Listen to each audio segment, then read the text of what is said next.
I'm Ron, and this is my damn show. Let's get into it. Well, we know that Kimmel is back now, and that's a thanks to us fighting back. Canceling those subscriptions to Disney Plus.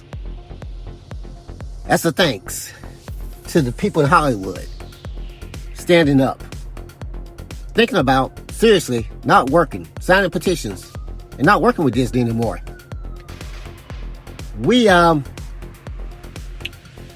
given me a little bit. I do mean just a little bit of faith, a little bit of hope that we can save this democracy.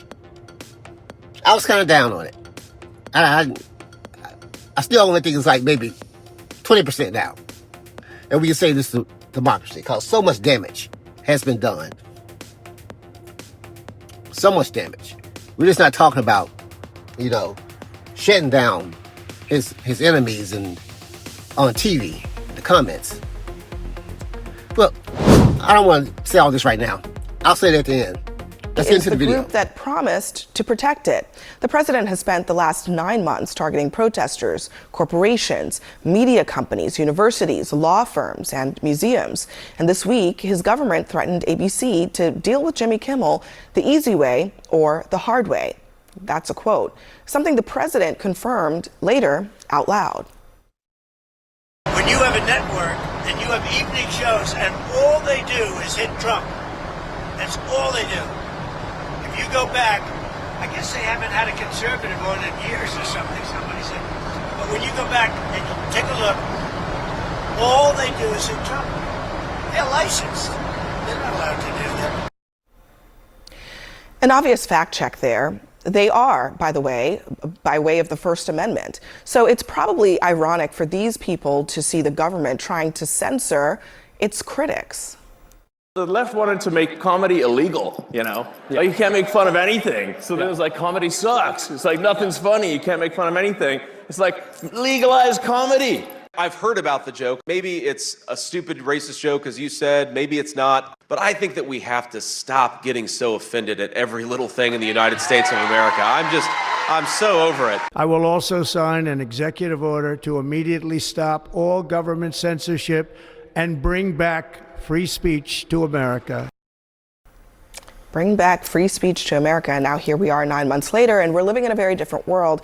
I guess at the end of this week now, the question seems to be, as it often is with Trump, was this all just a big miscalculation in the sense that it's really opened up this Pandora's box of maybe self-reflection in the conservative movement about whether they really believe in free speech, whether or not this is actually as far as they want to go? I mean, are we at that moment? I don't think that the silver lining is a moment of reflection from the right. I think what it is it's a big reveal that it was never about free speech. This has been consistent. For some people. For this administration. Yeah, for this administration. For this president, since the beginning, they have been cracking down on free speech at universities, at museums, at law firms, and at media companies. And so this actually just captures the attention because it's popular entertainment. Colbert plus Kimmel equals an undeniable attempt to throw brushback pitches at free speech, at comedians, at satire. And so it's a lot more serious. I'd love for them to have a come to Jesus moment and realize that they want to apply their principles in an equal manner. I'm not holding my breath for that, but we all need to wake up right now. So there's that. I mean, I think there's the Trump of it all. There are some conservatives who are pushing back on this. In the op-ed pages, there was Senator Ted Cruz. But there's also this. This is Republican Senator Cynthia Lummis. She says, under normal times, in normal circumstances, I tend to think that the First Amendment should always be a sort of the ultimate right and that there should be almost no checks and balances on it. I don't feel that way anymore. She's basically saying, I used to think this was untouchable. I used to think this was a very important right that shouldn't be touched. Now I don't. I'm going to cut in right here just a little bit, then I'll get you back to the video. I always say, if it's an R in front of their name or behind their name, as a Republican, watch them. Especially in the last 30 years, and especially in the last 5 years, these people, it's like they just went straight to the trailer park. Not that there's anything wrong. There's nothing wrong with people who live in trailer parks. Not normal, decent people. But the wacko, Trump supporters, the QAnon types. It's like they went and got these people right from the trailer park, the QAnon type supporters, the wackos, and put them right in office. That's what 90% of the Republican Party in Congress is. And the Trump administration. Some of them may have degrees, but they're unqualified. They have no business in these positions. That shows you Donald Trump couldn't give a crap about this country. If he actually cared about this country, he wouldn't put people like Patel in the head of the FBI. Pam Bundy, who's just a lapdog. But she's one of the lesser unqualifieds. She actually have some education and knows a little bit what she's doing. She's just doing evil. But the freaking guy from Fox News, this guy has no business running the military. If you cared about this country, you wouldn't put Hegseth the head of our military. And I could go on and on and on. RFK Jr., all these people, they're ridiculous. Anyone who truly cared for this country wouldn't put unqualified, dangerous people like that in these positions. Hurts the economy, hurts the safety. But to get back to this, don't trust a word of what they say. If they have an R in front or behind their name, do not trust it. 9 times out of 10, they're just going to lie to you. Or they're going to spin. Yeah, free speech is fine for them, but not for everyone else. And the worst part of that is that 9 times out of 10, they're just lying, pulling shit out their ass like QAnon type stuff. And Democrats are only calling out what they do. The people on the left calling them out for being the horrible people that they are. I keep saying this. If you don't want people calling you a Nazi or a fascist, stop acting like Nazis and fascists. And Donald Trump, to you, if 97% of everything you hear is bad about you on normal news, maybe you should stop doing bad stuff. Stop doing questionable, bad things. Okay, let's get back to the video. Yeah. Free speech should not be touched, period. I mean, it's the backbone. It's what we talked about during the campaign. And look, it all started with Jimmy Kimmel being fired, Abby. And look, as a business owner, he was fired by a private business who wasn't happy. Obviously, the ratings weren't the best. Mm-hmm. But John, let me finish. Okay, John. but please finish. We'll he was fired. The affiliates came out and said he was not technically not fired, but please continue. Okay. He was suspended. Yeah, that's the word. And indefinitely. So. Okay, I don't know what that means. Is he going to come back tomorrow? I don't know. But at the end of the day, started this free speech conversation, which free speech has always been at the core of our Constitution and the First Amendment. Mm-hmm. So, look, I don't like what he said. I really don't. I actually hated what he said. And obviously what happened with Charlie Kirk being assassinated, it sent chills down the spines of a lot of people. But at the end of the day,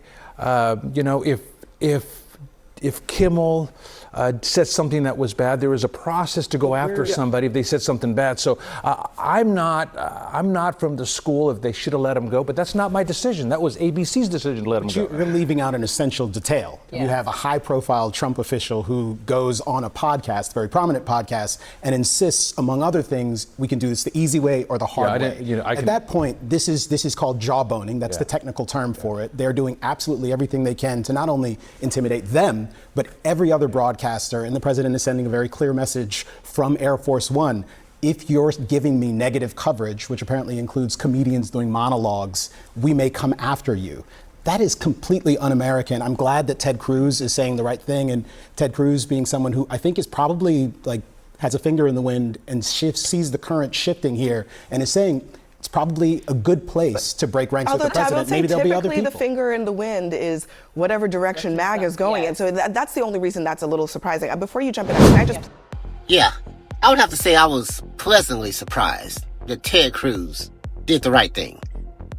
Said the right thing. And I'm not sure for the right reasons. He's only saying this, and the Republicans that are speaking up is because, like I say, and I've shown, anyone with their ears open, eyes open, knows Republicans feed on hate. They feed on divisiveness. That's all they have. That's why they were so up in arms. Megyn Kelly and Tucker Carlson. They have to have hate speech. So they think, one day a Democrat get power back, something will be done to them. And in my opinion, they probably actually need something done to them. Not take them off the air, but at least put a counter argument in. Because they just make up shit all the time. Just pull it right out their ass and toss it out there. But even the guy with the gray hair, who wants so much to kiss Trump's ass, he had to admit this is a line too far that has been stepped over. Even he had to admit it. So, it's a good thing Kimmel is coming back. It's a good thing Disney came to their senses. They had to be made to come to their senses, but they came to their senses. There's a little hope, people. Just a little bit of hope. I'm still iffy on the elections. Because the voter suppression is it's incredible. What Republicans have been doing the last 20 years and what they're doing now shamelessly. It's going to be tough to get the majority and to get the presidency back. These people have done so much damage, not just to the elections, but like they were saying, EPA, going after colleges, going after attorneys, any dissent, they've been going after. And they've been corrupting our system so bad. It's going to be tough. Let me know what you guys think in the comments. Thanks for watching.